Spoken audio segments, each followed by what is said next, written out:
Welcome back to Stories of Northern Life and the second installment of our queer project. Today, my co-host Pedro Caio, who we met in last week's episode, make sure to go listen if you haven't already, and I are joined by Roy Schuurhuis, a gay man who works to advocate for and educate about sexual health and HIV and AIDS. He is, dare I say, an elder gay with so much to teach us about our history. It is important that we listen to these stories so we don't lose our past. So let's get into it. Warning.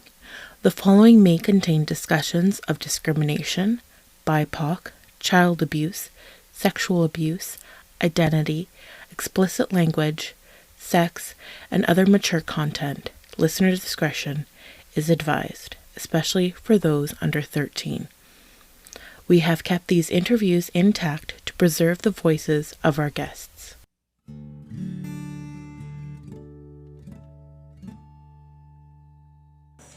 My name is Roy Henry Schuurhuis. Pronounced in my native tongue of my Dutch parents would be Schuurhuis. My pronouns are he and him. And then, only if you're comfortable, can you tell us how you identify? I am straight up gay male, cis white gay male. All right. And so you were born and raised here in the Sioux? No, I was born in southern Ontario, and my family came to Sault Ste. Marie in 4 boys in tow in 1972, to which we have remained here. I had left the Sioux when I was a young and more handsome gentleman. I left the Sioux, and I went to live in Toronto for many years, and I've just returned. Yeah. And where are your parents from? My parents, my dad is from Amsterdam, good old Dutch blood running through me. My mother's from a city called Wageningen, which is in Holland also. Okay, you need to tell us that again. Slower. Both my parents are from Holland, straight up. I'm first generation Canadian in my family. Nice. Yeah. And so, yeah, they came over here probably just after the war? Yes, in 1959, 58, my mom and dad came. They met here, got married here, and had 4 boys. And my dad actually worked at the old Walker's department store on Queen Street, which not too many people remember, but I remember it well because we used to play in there. Well, I've seen pictures of it. Yeah. Yeah. So my dad worked at Walker's, yeah, and my mom was a stay-at-home mom. Cool. Yeah.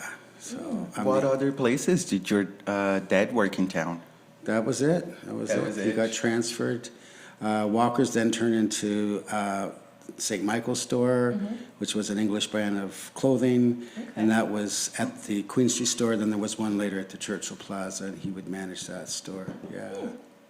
Yeah, so, but my parents had 4 boys, and I'm the oldest of their 4 boys. And I'm the only queer one in my family that I know about. Yeah. Never say never, right? Yeah. And so, are your other brothers still here too? My one brother lives in New Brunswick. He was a captain in the Army. He was in the Army since he was 18 and has served 3 or 4 times in Bosnia and Iraq, and just been around, but now he's retired, so living the good life. Nice. I'm like 4 more years and I'm gone, I'm done. Yeah. So how old were you when you moved to the Sioux? You're asking a lot of Well, you don't have to say how okay, old. so I was born in old. 63, Okay. and we moved here in 72, so I was a young lad of 9. Okay. Yeah. 9, yeah. How did you find like the Sioux compared to like Southern Ontario? And Well, we moved around a lot because my dad's job, he would go to different stores across Southern Ontario. I really didn't have an opinion. It was just, my formative years was like when I turned 9. yeah. So that's my strongest memory. It was moving here. First thing I remember was the snow. My dad bought the house, and in the backyard there were cars that were buried, and we didn't know they were there till we were playing on these ice mounds, and then suddenly there's 2 cars in the driveway. Yeah. Buried under the snow. Absolutely, yeah. And that was when we actually had like real Yeah, snow. absolutely. I mean, this now is like rinky-dink compared to what we went through. Yeah. So, yeah. There is a picture of Roy of you at your mother's house that is the little tiny you all bundled up in front of the house, and there's like snow up to like almost the roof of the house. Yeah. And tiny little Roy on top of it. Not so tiny anymore, eh? Not so tiny anymore, and not a lot of snow anymore, eh? No. At least last Yeah. year wasn't No. a lot. Yeah. And how was it for you growing up in Sault Ste. Marie as a gay man? Or like when In did you the 70s. And also like when did you start to first like maybe like realize you were sort of gay and like come to terms also with that identity, so then you could also form a broader picture of how it was sort of like coming out in the Sioux or something. First of all, I never had to come out. It was assumed and it was known that Roy was gay. I have this old auntie, my Tante Hetty, who's, God rest her soul, has passed away. She's from Amsterdam and is very like eccentric. And she said to my mother when I was 4 years old, she goes, Roy, that your son is gay. And my mom said, like, how do you know he's gay? Oh, Shauna, he loves your pearls. So apparently, you know, at 4 years old, I was running around the house trying to wear my mom's pearls, and my mom was going, don't do that, don't do that, don't. My aunt said, leave him alone, let him be who he is. So I was pretty blessed that I had pretty open-minded, liberal parents, you know. The rest of the city, I can't say that, but I didn't know I was gay. I probably think back then I was probably more pansexual than gay, because certainly had working relationships with women and loved to be with women. And well, I'm not one of those gay people that has never been with a woman. I have never been with a Well, woman. yeah, we know that. So, yeah, so I don't know how it developed into me being gay, but if I was on a desert island, I don't think I'd starve if I had to. Well, maybe now I'm 61, but I identify as gay, but I'm quite sure I haven't really explored the whole gamut of who I am and what I am. So, yeah. Did I say that? Yeah. So, you know, coming out in Sault Ste. Marie, I had probably had a little different experience than most people had, in that I haven't really shared this with too many people, but I think it's important if we're going to know our history and what we're about, is that sometimes we look at the underbelly of things. Yeah. And just a trigger warning, I'm going to talk to you about, you know, episodes of being abused as a child, you know. And we back then, when I was growing up, had a ring of pedophiles in the city. And I got to tell you that I'm the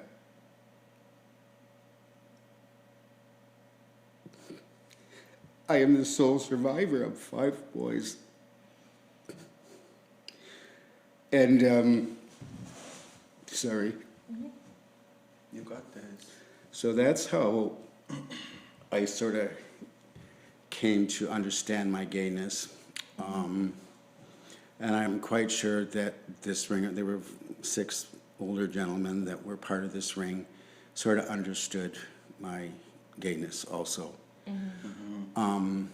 So, like I said, I am the sole survivor. Any of the other boys that I've known have either passed away, have died, committed suicide, or have been incarcerated and then passed away. Back in the early 90s, I got a phone call from one of these people that explained to me, I think they were probably on their deathbed looking for forgiveness, and telling me about what happened to everybody, and said, you know, Roy, you're the only survivor, which comes with a lot of baggage. It also comes with a lot of responsibility, and what you do with this when you're the sole survivor. You know, and through my life, I thought that everything in my life was great, right? I was gay, I was fabulous. I moved to Toronto. But by the time I hit 35 and 40, I was realizing that nothing in my life was working. Relationships weren't working, people weren't working. I was mean, I was vindictive. I could manipulate the shit out of anybody and anything. And these were all gifts that I received from, surviving my trauma, right? And sometimes that doesn't kill you, makes you strong and gives you these gifts. Yeah. And I realized that I need to deal with this, especially at 40. Never had a problem with substances, never had a problem with crystal meth or, Tina or Coke. I mean, sure, I've done them in the past, and I, what gay male hasn't, in a way, but I've always been able to, navigate that. So I went into therapy, and I had to relearn every single one of my feelings, like everything from jealousy to rage to love to intimacy. And then that's when I realized that I have to take those gifts that I have and turn them into things that I could use to improve other people's lives and my own life. And a lot of the work that I do in my life, a lot of the the social justice, and that is sort of fueled by that. So at one point I got called and was asked to testify against these people, and I had to make a decision in that my family is here.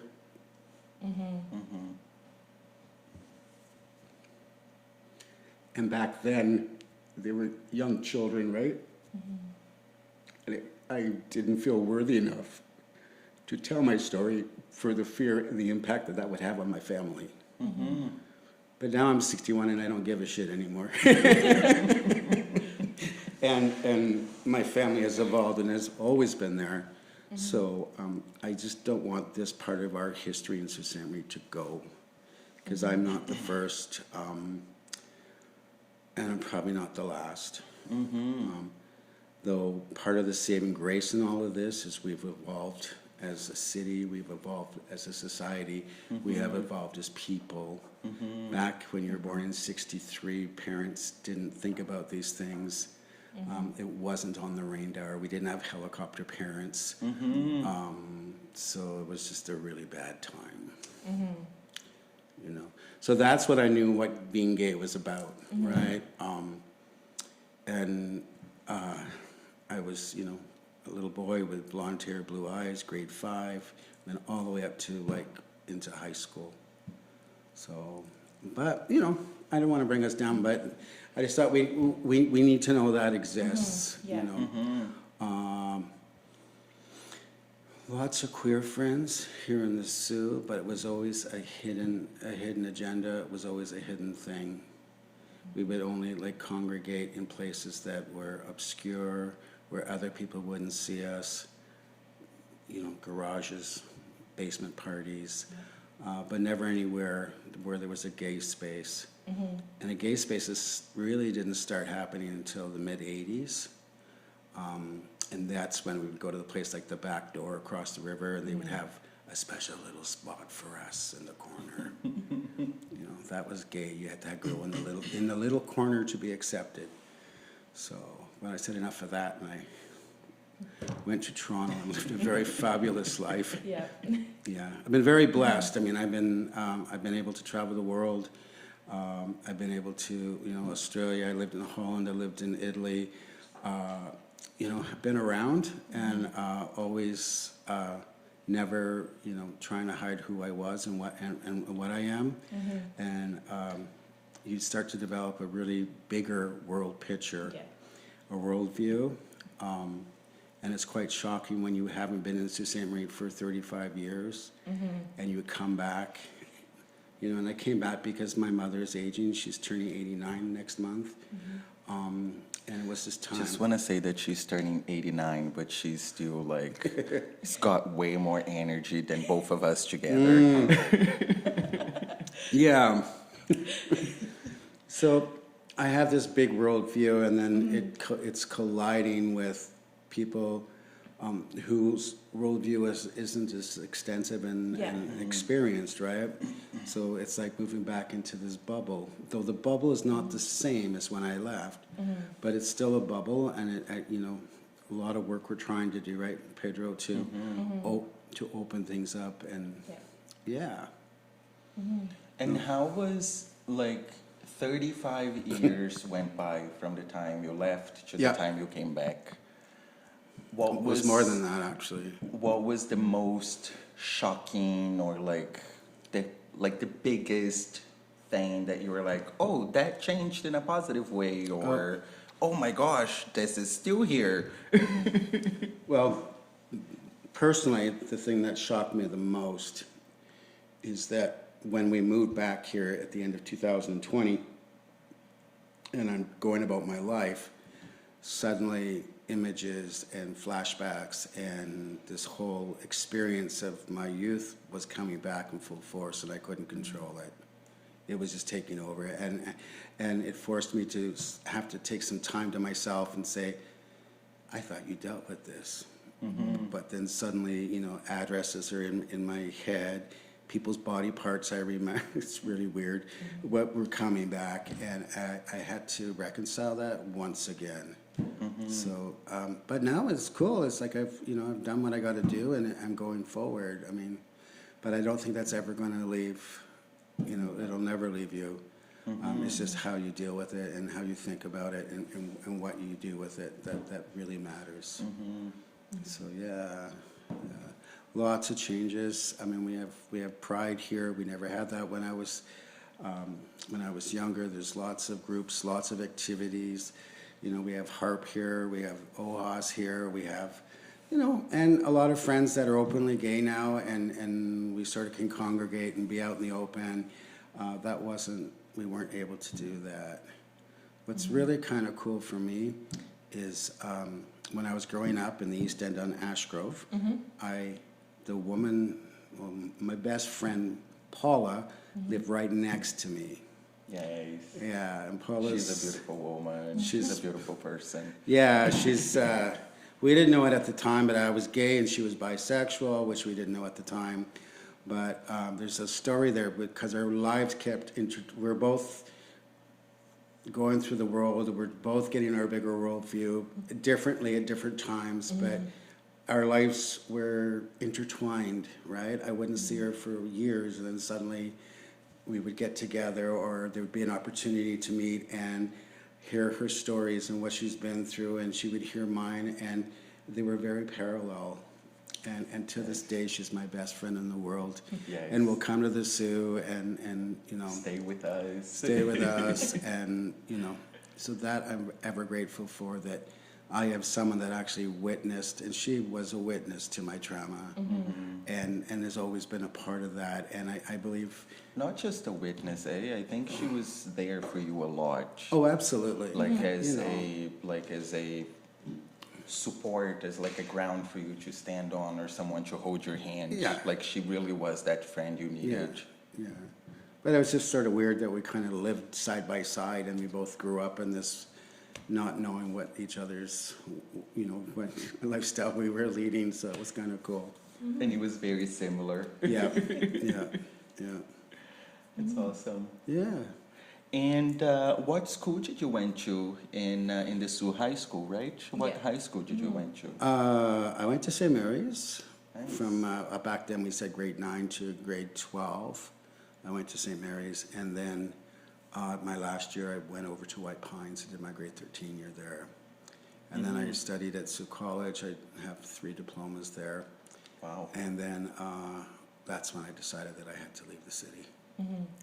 It wasn't much more here for me then, so yeah. And how was high school for you? How was the high school experience in Sault Ste. Marie for you? Because we sort of hear it now. Like with you, like your high school was amazing. And I think Galen had a good experience too. Yeah, but and she was from Manitoba. Yeah, like so she was out of province with her high school too, and then Lucia, I believe, Lucia went had a good to probably experience, St. Mary's with the Catholic, and it was okay. Yeah. But different times, like how was it back then with it? I think part of what I went through was based on where I went to school also. Wasn't bad. Wasn't the best, but it wasn't bad. I made some really close friends, and later these friends that I've made that were also gay have also left the city, right? So when you talk to me right now, I think about my friend Raymond Travell, who was murdered in Halifax, standing up for gay rights, standing up for his friends, trying to protect someone, and was murdered simply for being gay. So we have a lot of history here, a lot of history. And I don't want that history to die or fade out, especially important people like Raymond. Yeah. And I find it interesting because when we think about the geography of where Sault Ste. Marie is, we are the place of the rapids, right? We have this huge, gigantic freshwater lake, the Lake Superior, and it kind of just funnels it through a tiny little, well, not that tiny, but compared to the lake, it's a very tiny little lake. And we're here, we're in that place where this big lake becomes this tiny thing, and the water just come through with this like super powerful nature, like super powerful water pressure thing. And I just feel like Sault Ste. Marie has this power to us, and I feel like sometimes we just don't know how to do with it. And at the same time, a lot of trailblazers come out of here. Like you're sharing about your friend who was trailblazing gay rights in Canada. It's a very unique place. I'll grant you that much. And because of my work and what I do, I work for sexual health, and I work on HIV prevention. Sault Ste. Marie is very unique because it's just right in the center of Canada. It's right on the Highway 17 North, dead center. People stop here. We got the States, we across the river. We got people there. So the queer culture is very unique, and also transient. So part of my job is to make sure that I look after our queer population here, and from those people that are coming in and out of our city, whether it be HIV, whether it be STDs or whatever. That's part of what I do, is to make sure people are armed. Same with monkeypox too, right? Would you like to tell us where you work and what is your job title? I work over the Group Health Center. I am the Healthy Sexuality and HIV Prevention Coordinator, so I work for HARP, which is the HIV/AIDS Resource Program. But I have spent many, many, many years working in sexual health. In Toronto, I worked for the Toronto People with AIDS Foundation. I worked there. That's where I met Pedro. Is that Yes, right? that's where we fell in love. So I've done a lot of work there. I've done a lot of outreach. I ran the food bank there for many years, and it was a very hugely busy place that never stopped. And I'm kind of glad I'm here because things are a little bit slower. So when it comes to your sexual health and HIV treatment and care, I sort of have a bigger perspective, because we tend to all think of it as just gay men getting this, and when you come from a bigger city and you see what's happening, the demographics are completely changing, right? So our poor Indigenous community, Indigenous women are getting HIV and going a very long time without being tested. Black African men is another one. Women. And now as people are exploring their sexuality, because, now we're at a time where things are changing and people are exploring, so people are, becoming pansexual and exploring, and I hear people ask me, I want my wife to peg me, and I don't know how to do it, and I don't know how to do it safely, or they do it, and then I say, did you wash that and sterilize it, and did you so we need to do a lot more work, and we need to change how we and who we address our work with. I try and help people get on PrEP, and now I make sure that it's to all populations. It's to women, it's to the gay guys, it's to pansexual, it's for everyone, and even people that use substances, right? So if you go on PrEP, you're not gonna contract HIV. Yeah. So, and I say this out of the guys because I'm actually HIV positive myself. Okay, so it sort of fuels my work. I didn't become positive until later in my life, which is shocking because I grew up in the 80s, and I actually know several people from Sault Ste. Marie that had to leave the Sioux because they were positive and had moved to Toronto or Montreal and have passed away. And they couldn't do that here in our own city, which is absolutely tragic.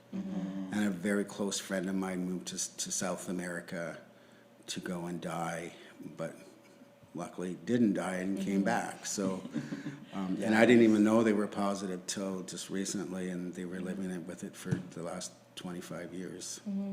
Shocking.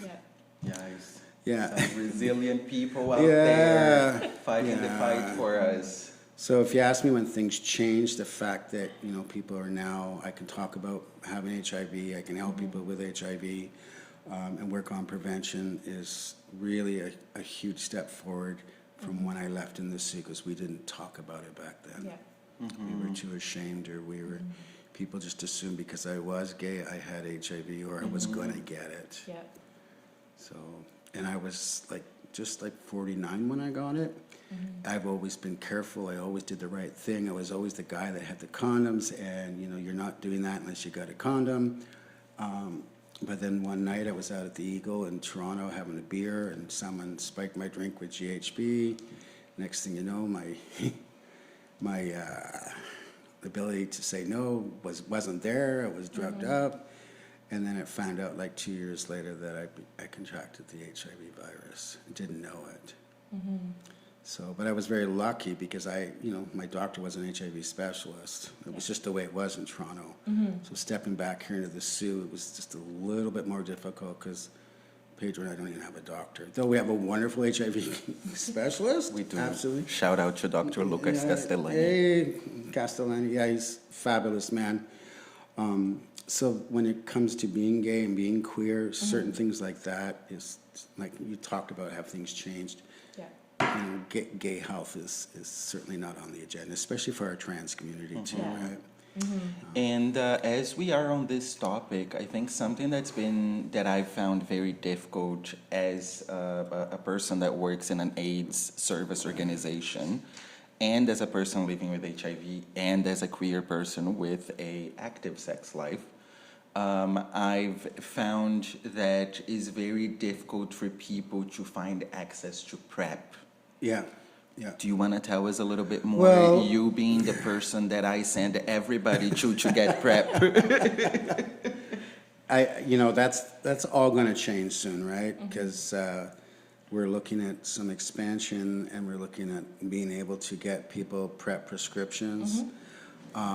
It requires knowledge. Any doctor can prescribe it, right? It's just you really have to be knowledgeable, and a lot of people are afraid to prescribe these medications because they don't understand it. So we're working really hard to get that happening here. But when you're on PrEP, you also have to swab you have to swab yourself. You need an HIV test before you go on it, and you continually have to check yourself for all the other wonderful things that you can get out there, like syphilis, gonorrhea, that kind of stuff, which are on the rise in Sault Ste. Marie, by the way. Just a shout out for our syphilis friend, not your friend, and a lot here in the Sioux. So we need to protect ourselves and our community from that. So, And I think it's a lot about protection. Of course, you do have to do your part on it. And I also think that people need to keep in mind that being tested is really the only way that you're ever gonna know. So getting in there, getting your blood work done, that's an important part as of being a sexually active human being. Or a person that uses substances, right? Or a person that uses substances as well. It is important that we are getting tested and that we know what is going on with our body.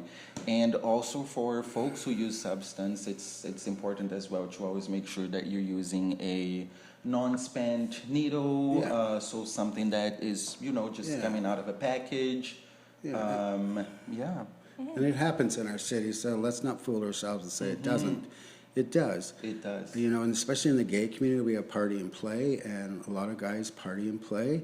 For those who don't know what party and play is, Roy, can you give us? Another word for it would be chemsex. They like to use substances, crystal meth, cocaine, GHB, ketamine, whatever. Whatever the substance is. To increase and have more fun in their sexual experiences. So as part of my job also is to make sure that people are doing it more safely and that they're using clean equipment and they're testing their drugs to make sure that the fentanyl levels and the other byproducts they're now using, we can now test them. So I like to look after my community and make sure that I'm providing access and information but let's not hide that under a rock because it's not doing anybody any good at this. And then, especially for the folks who use substances, we ask folks to use sterile needles. Sterile, new. Sterile equipment. New, unused. Yeah, and we have all that to supply to people to keep them more safe. HARP and OHIs always have harm reduction supplies available.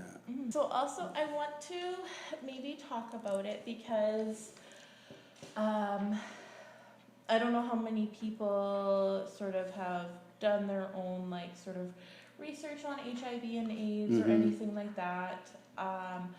But basically, when everybody sort of started hearing about it, we had it in the 80s, the AIDS crisis. Did. Yeah. And it came with all of that big propaganda. So if you weren't part of the community, all you heard was it was the gay disease and everything like that. So do you want to sort of explain a little bit more about HIV and AIDS and sort of a rundown to help sort of destigmatize it so that we can better understand that it's just another virus. It's simply when we tear it down, is simply a virus. Like the cold virus, or a little bit more deadly than a cold virus, but simply a virus, and the simple virus will get into your blood system through there's 5 different routes, semen, cum, vaginal fluid, rectal fluid, chest milk, breast milk. They get into the system. The virus gets in there and it replicates itself, and it replicates itself to a point that it attacks your CD4s, and those are the cells that fight for you, that keeps your immune system going. What happens is you eventually have no immune system left. Now, the biggest thing that people say to me is, "Oh, Roy, you have AIDS." "Oh, no, I don't have AIDS. Please, let's get one thing straight. HIV and AIDS are 2 very different things. If my HIV is untreated, then chances are, yes, I will get into that stage of having AIDS. People don't die of AIDS. They die of complications from infectious diseases or opportunistic infections and cancers that your body can't fight off. But today, with our retroantivirals, we can kind of reverse that, right? We can take a person whose immune system's not pumping, it's not working, and we can loft it back to they're at the stage of having very manageable HIV. But in my experience, and this is the tragic part, in my experience, especially in Toronto, I've known lots of gay men that have passed away from AIDS recently. Recently, when we have these rectal antivirals, the reasons are people live very complicated lives. And people will get on crystal meth, they'll get on Tina, we call it Tina, and then they'll go on these substances, they'll forget to take their meds, they don't look after themselves. If you don't stay on your med, then you become resistant to it, right? The med doesn't work anymore. Yes. You can only go so many times before the drugs won't work. You know, and I've seen people pass away. I've seen people pass away of dementia. So, like, we're out of the woods, but I still think there's a lot of work to be done. Yeah. And I think that we need to take people where they're at and work with them. And rather than, it's so easy for me to use my internal bias against people that use drugs, substances. I need to set that aside and say, no, we're going to help you where you're at. And that's part of the work that what I do, and it's always been the work, you know, for the last 20 years. So. And now also, is there like a cost barrier as well? Because I'm like with you, we were saying like when you were in Brazil, they were free. But when you came here, you had to pay like $1,500 a month. But then you could get on ODSP and have it covered. Like, are there like other options like that, or is? Yeah, there's always, you know, nobody in Canada should be going without medication, especially HIV medication. If you have private insurance, to which I and Pedro have, that's covered through that. Though our medication cost at our house is like over $3,000 a month. Yeah. Okay. Because $1,500 is being nice. It's actually 17 something. Yeah. But there are ways. We have Trillium. We also have the non-insured health benefits. I believe that's more for Indigenous folks. for Indigenous folks. Unfortunately, it does not cover Métis people. Yeah. People under 25 can get their medication through OHIP. And there are people under 25 with HIV. Yes. You know. There's always a way to get it, and the drug companies always will help you find a way to get your meds. Because at one point in my life, I wasn't making great money. I didn't have great insurance, and the drug company actually stepped up and gave me a Vive card, and I was able to get my medication. They paid the deductible of my Trillium, which was a lot of money. And I think it's important that you were putting this out there, because folks like myself who immigrate here, we don't know those things. And sometimes, you know, sometimes your pharmacist may not be the nicest person, or maybe a little bit racist. So they may not help you out. So I'm happy that you're sharing this information with us, Roy. When I was in Toronto, I worked with a particular pharmacy for my clients, people that I worked with. Very like on the nose when it came to most pharmacists are really good. They'll find a way. I agree. They don't probably deal with it as much and in such volume as they did in Toronto. So, and then you have places like HARP that can also has a worker that will help you do that. Nice. So, but you talk to me about the stigma and that of living with HIV. When I was a young lad.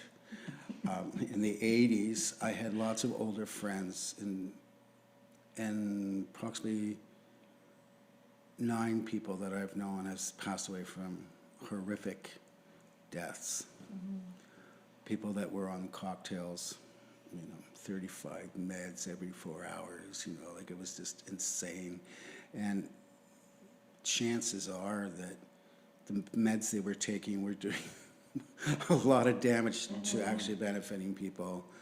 And I had to reconcile that, right? I have to reconcile that part of my life when you didn't want to have gay friends because it was, oh my God, I'm going to have to say goodbye. Changed today, of course. Science has changed. But that stigma is still there, especially with people my age. the way I deal with it, the way I reconcile all that is I thank my 9 friends that I could have HIV today and survive and be strong. And that's how I say goodbye to my friends, is I've been able to live a really good, healthy, strong life. Yeah. And most of my friends, when they passed, were like, Roy, don't let this happen to you. Stay, and don't get pot, stay this, be careful. And on their deathbeds, I promised I would never let that happen. And here I am today, HIV positive. So, but it's a different time, it's a different science, it's completely different today. So. And you also use your life to better other people's living with HIV lives.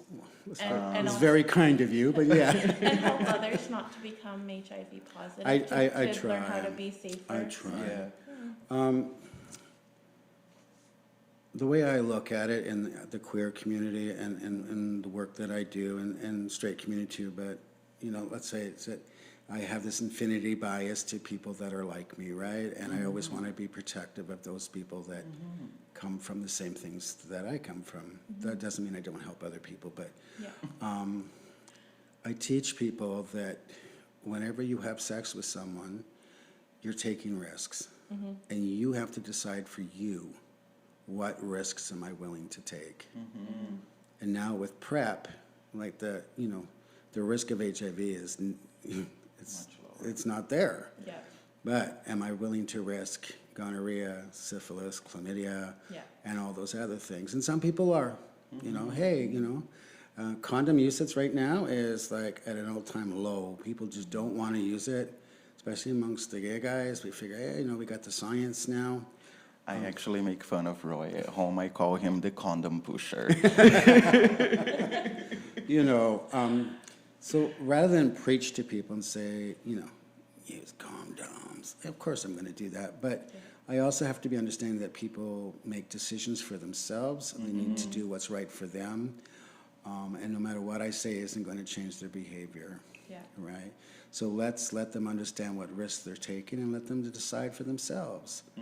But it's my body. I am, it's the temple that I live in, and I need to protect myself. And that's on you and everybody else. So give you the information, give you what you need, and away you go.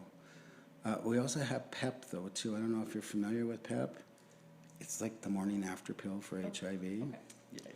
So let's say you never hear that Britney Spears song where she sang that, whoops, I did it again. Did it again. That one, yeah. If you have this experience where maybe you're sharing a needle with somebody, or you're having wild sex and you're not protecting yourself, and you say, oh my goodness, I exposed. It does happen to the best of us. I exposed myself, potentially HIV. I can actually go on a medication within 72 hours of the last contact that I had, or that contact, and I can go on a med, and I take it for 28 days, and there's a very good possibility I won't get HIV. Okay.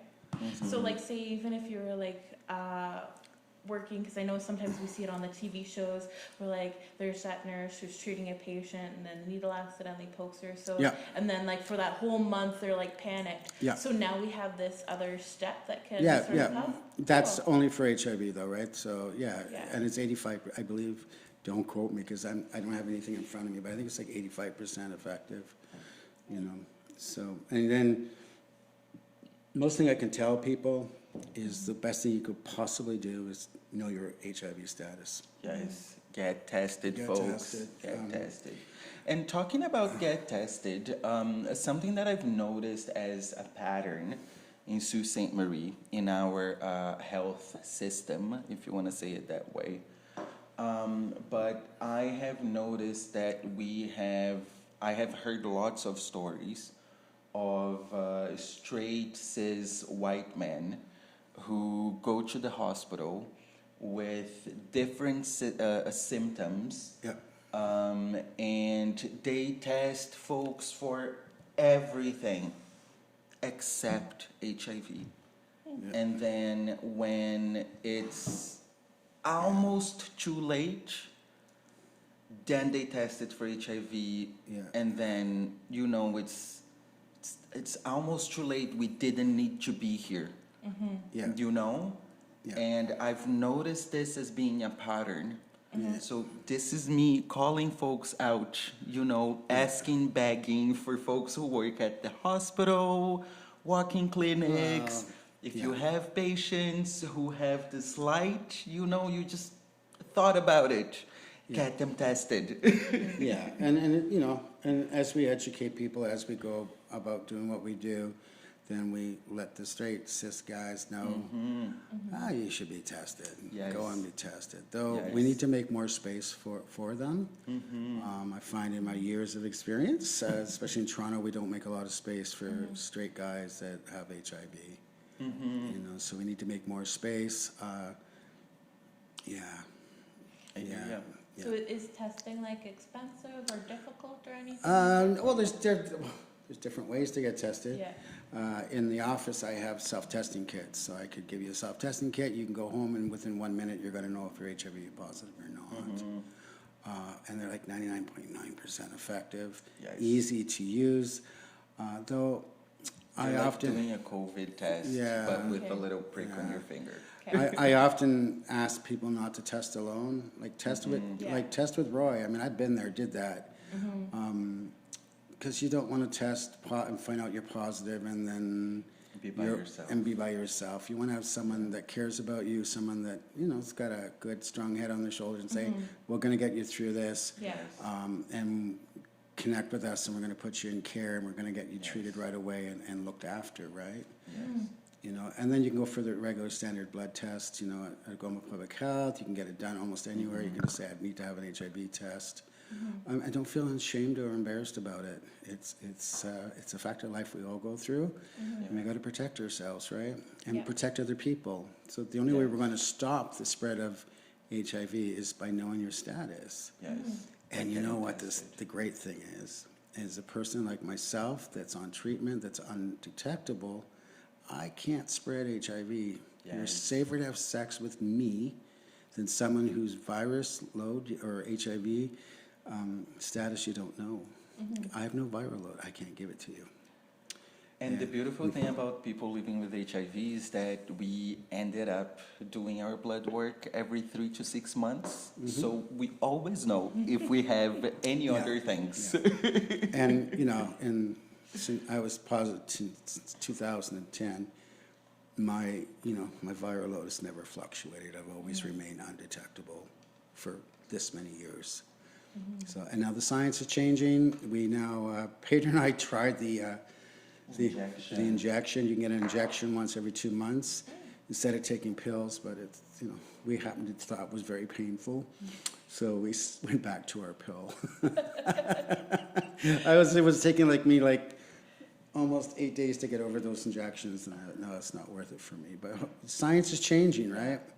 But HIV is a very complicated, smart virus. Yes. And it's hard to, they have a cure for Hep C now, right? Which our office does too, so who knows what's coming down the pipeline in the future, Maybe not in my lifetime, I don't know. So I think another thing that we could touch a little bit on too, Roy, is I think for a lot of folks who are, a member of our community and society here in Sault Ste. Marie, we all have this a little bit of anxiety about the, houselessness issues that are going on and drug use and all of those things. And for a lot of people, it doesn't make sense why a place like HARP, for example, who is an HIV/AIDS organization, why would HARP be focusing on harm reduction? Or why would HARP be giving people unused or unspent needles? So could you share a little bit with us, why is it so important for AIDS service organizations to also do the harm reduction work?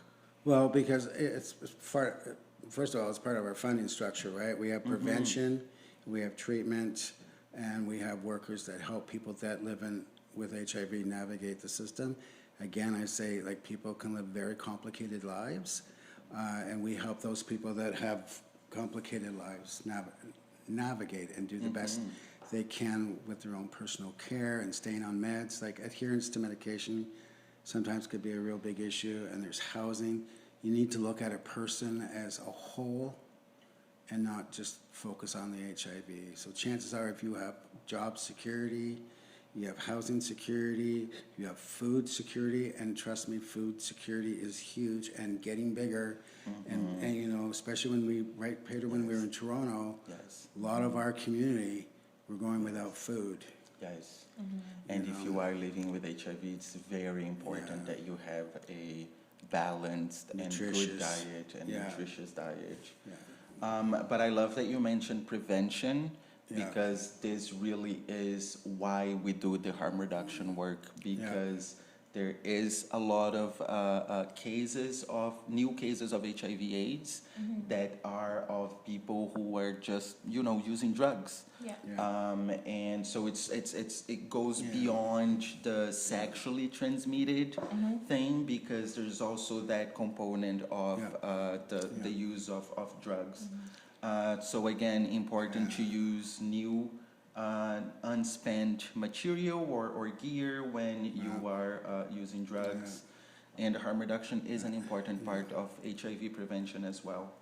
A lot of the work I do is to smash the stigma, to smash the discrimination. Yes.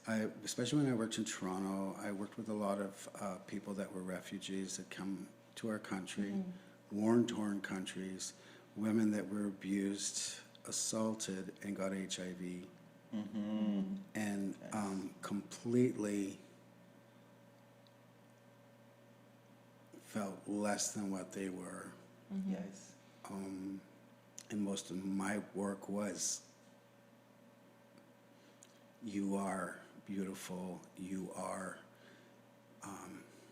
worth it. It's just a virus.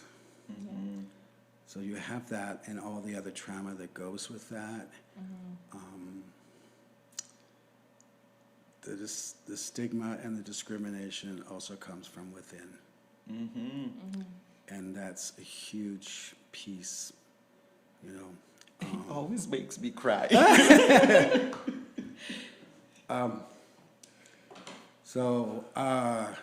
Yeah, I think that's part of the work that I do, and I think I do it really well. You know, it's different here in the Sioux. You know, we're not talking the same amount of numbers,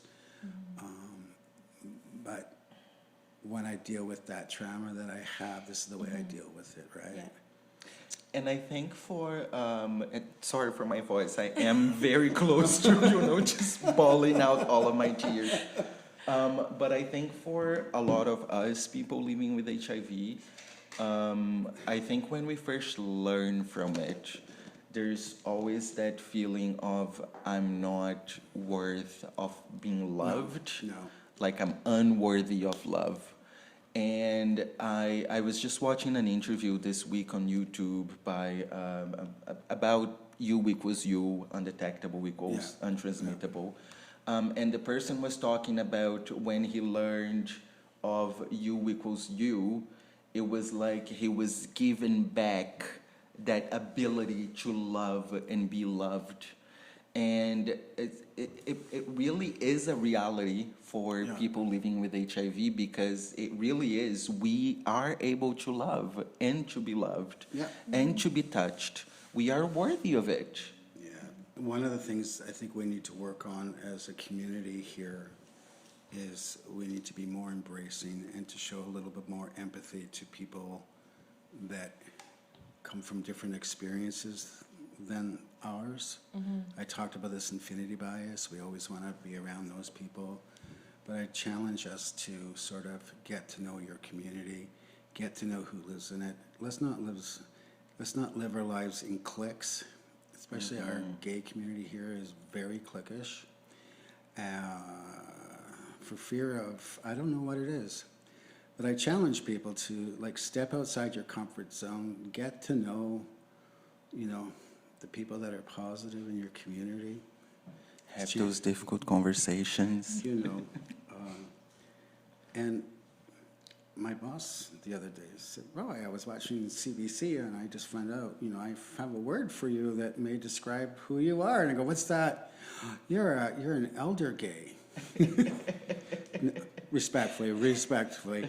And I sort of, yeah, I can embrace that. I'm an elder gay, and one of my life's things that I have difficulty with, especially here in the city, is young people today don't want to hear about our stories. Mm-hmm. They don't want to, and us as elder gays feel like very dismissed.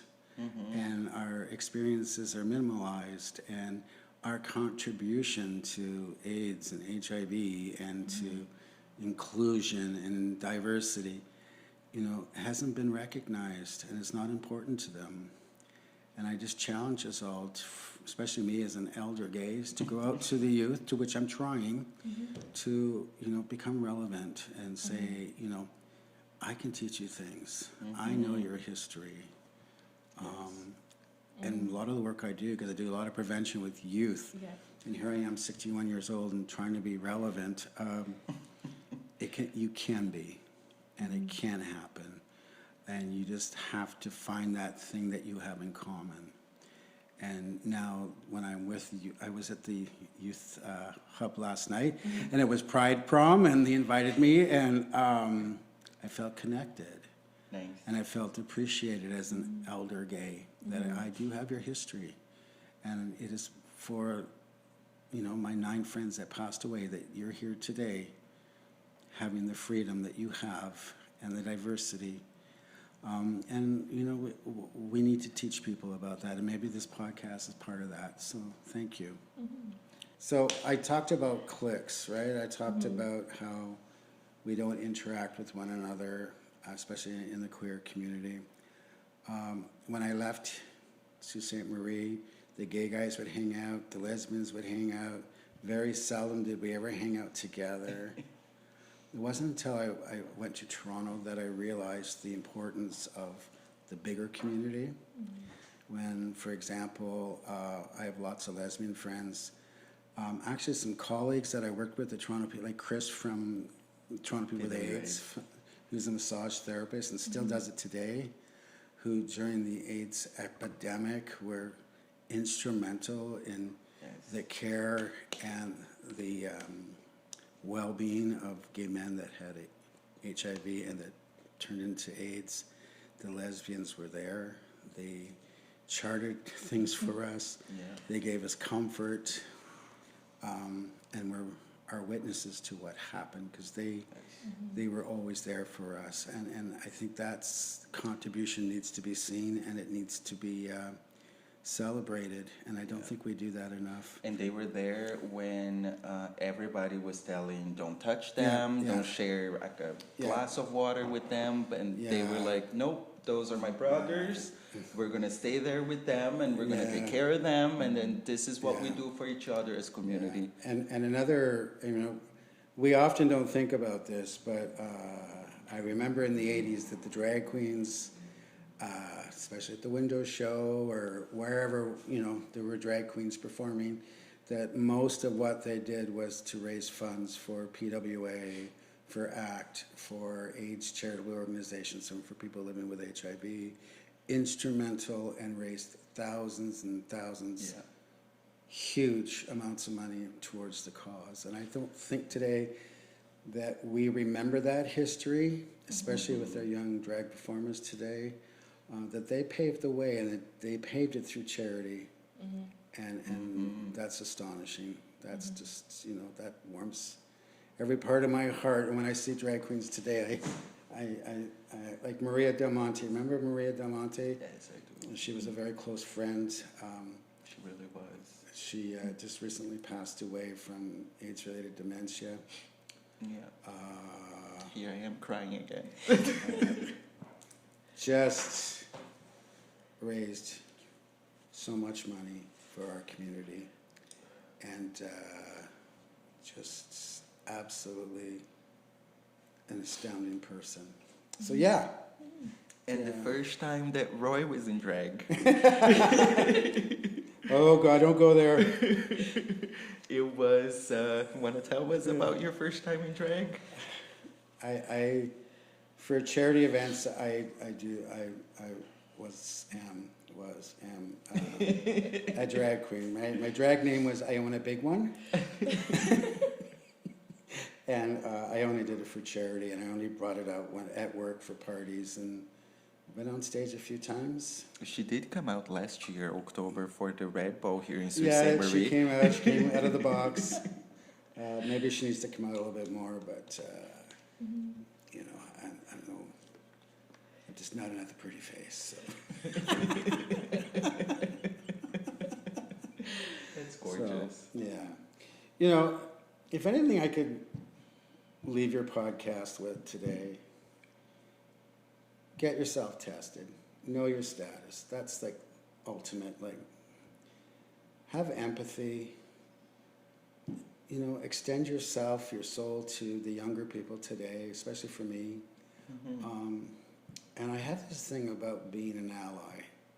And I don't know why it's there, but it's really critical and important to me. We need allies.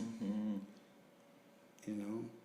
But what we need are allies that know how to be good allies. Okay? Preach. Quite often when we get into the work, we forget the place that we hold. I am only an ally if those people from that community call me an ally. So if the queer community comes to you and says, Nicole, you are our ally, then indeed you are an ally. Yes. But if you self-proclaim to be an ally, then you're not my ally.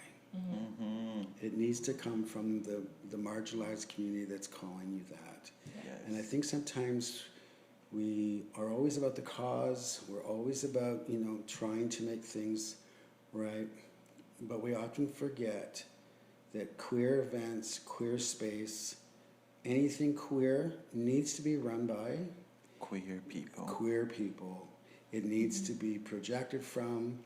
It's the same with people living with HIV. We have very strict, you know, philosophies and principles. We have our JIPA and MIPA principles. That means meaningful engagement of people that living with HIV in their own care. Yes. Greater involvement of people living with HIV in care. Yes. And how people with HIV are treated. Those are principal things. Yes. So I get really concerned sometimes when I see that my community doesn't have the ability to say, you know, stop doing that. I didn't call you an ally. Wait till I call you an ally, that you become my ally and my supporter, and don't use your privilege on a marginalized group. And that's all I'm going to say. Yeah.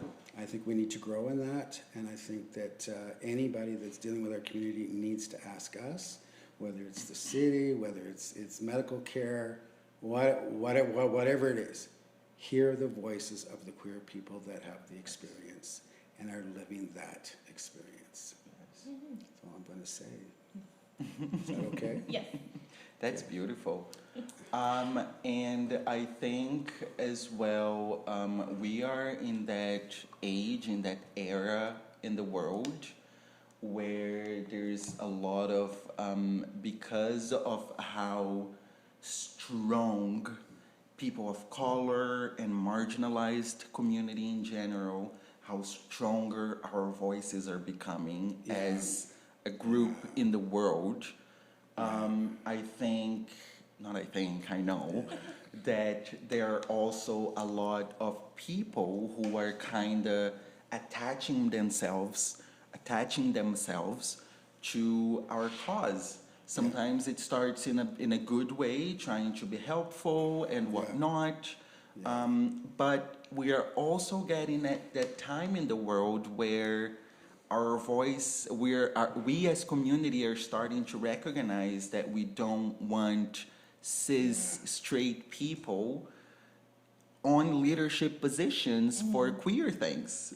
And it's sometimes hard to ask, like, an ally, like, as a queer person, it's just, like, to say, like, can you step back and stop being our voice? And so that's the other thing is, like, if you ask that, will that person leave?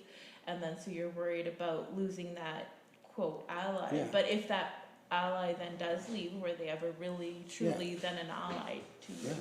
So... Or were they just occupying space? Yeah. You know, I'm a cis white guy, as you probably, can tell. It has taken me the last 20 years of working with marginalized communities, especially Pedro, right in Toronto. I had to learn what my privilege is and use it in such a way that it benefits people, and that I don't use it and, treat people differently because of it. And I need to always be mindful of it. Yeah. Especially with Pedro, because we're a mixed race couple. I could use my white privilege, but then I take away Pedro's voice. And even though some of their experiences may be more difficult, I need to allow that to happen and not use my privilege. And that's the same with allies, right? And me, as a person of color, sometimes I have to use Roy's privilege. I have to be, babe, come on, can you walk in before me? No. We gotta make things work, honey. So, I think we need to, but it took 20 years to learn, because at first I was really offended that, oh my God, what do you mean I have privilege? I don't have privilege. My God, I'm in a marginalized group myself. But it took 20 years to learn that, whoa, I have privilege, and I need to be humble in that.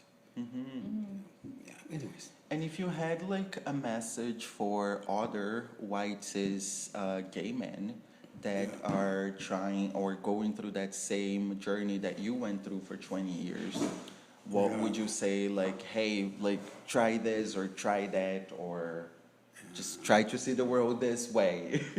What would be your... It's funny. My mom, being from, Dutch, very liberal, right? She had two sayings that stuck with me for my life. One is, Roy, better the world, start with yourself. She'd always say that to me. My mom would also say, Roy, a stiff dick has no conscience. Boy, was she right.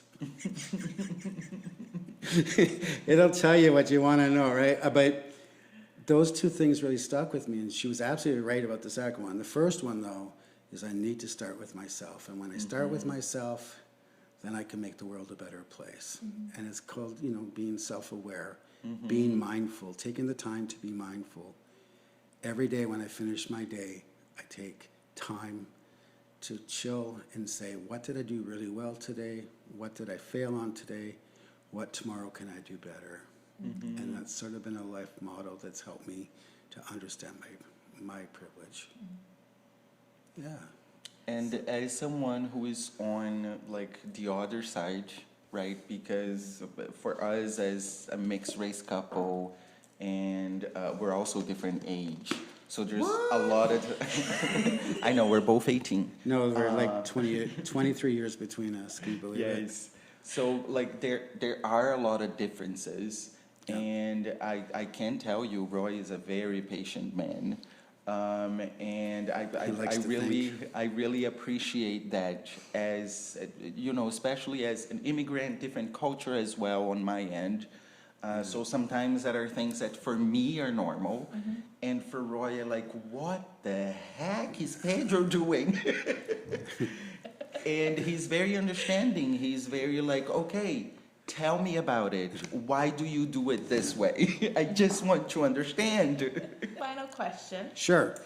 If in the future the museum was ever to do an exhibit on you, what would be 3 main items or artifacts that we would showcase to highlight you?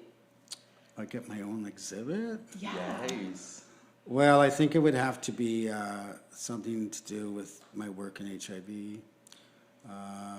I'm not a big fan of the red ribbon. Some people are, some people are not. Probably just a plaque or something to honor my friends that have passed and where we are today, to show that, that journey that we've taken. Yeah, maybe a couple pair of wooden shoes. Why do Dutch people keep wooden shoes on their feet? I don't know. To keep the woodpeckers from their heads. That's the only joke my dad told me. God rest my dad's soul. My dad also said, if you haven't had Dutch, you haven't had much. So maybe we could put that on the plaque. You know. I prefer the one your mother says. If it ain't Dutch, it ain't much. Just Dutch or much. Yes. No, you know, and you know, you often think about what legacy will I leave? What will people think when I'm gone?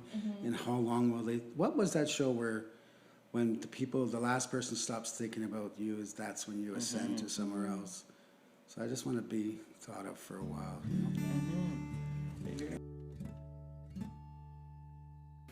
Thanks for listening to our podcast. For more information on the Queer Project or to donate, visit thesiouxmuseum.ca to learn more. You can also follow us on our social medias at Sioux Museum on Instagram and Facebook. Thanks for listening. Bye.